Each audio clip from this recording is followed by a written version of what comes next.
A lot of our guys, unfortunately, listen to the people on the internet, who the so-called, the so-called experts who've never laced up a pair of boots. Good or bad, the internet? The ones that call themselves experts and and have all these, the cures for the ailments of our business. You know what? I think they're a big joke, and the people that buy into this, they're only smart because of what we let them be smart too. But you listen to them, and they've got all the answers, and this guy needs to be pushed, and this guy needs to go. Undertaker needs to retire 10 years ago. You know what? I kind of think it's funny. They forgot that they're fans. Yeah, I think a lot of people put a little too much credit into the internet, and it's run by a lot of negative people that should not have an opinion, according to me, because a lot of them just have no clue how to live life. Good. Where's the smart marks at? They're talk to him. Good. Can I? Yeah, I would love you to. Can I really? You know how I feel. Can I swear? Absolutely. Ask your friends over here. All right, fuck you.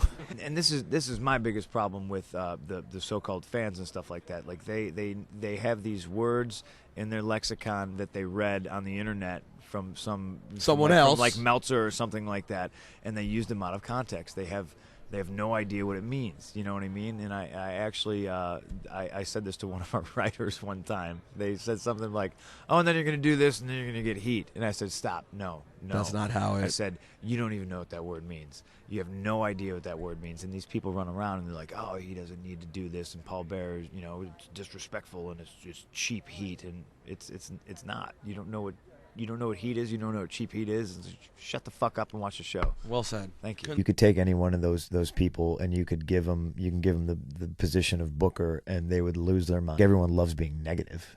Everyone loves, they shouldn't have done that. Punk came back too soon. They did it, and it's just like, shut up and enjoy it. I know sometimes it gets really, really bad.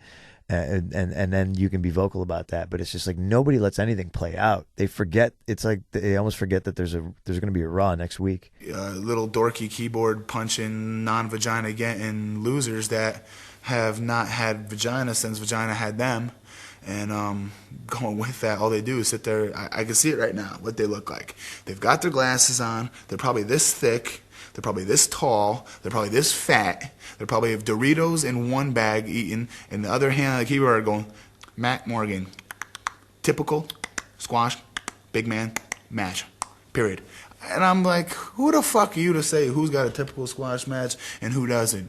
You don't know fuck all to begin with to even start this conversation about wrestling, let alone discuss mine or even somebody like Hunter's or somebody like Kirkishi's or somebody that's actually been there and done a few things in this business. You got no business commenting on it unless you've been doing it for a certain amount of time. Dave Meltzer's somebody who's been doing it for a certain amount of time, whose opinion that I'll always tell people, okay, he knows what he's talking about.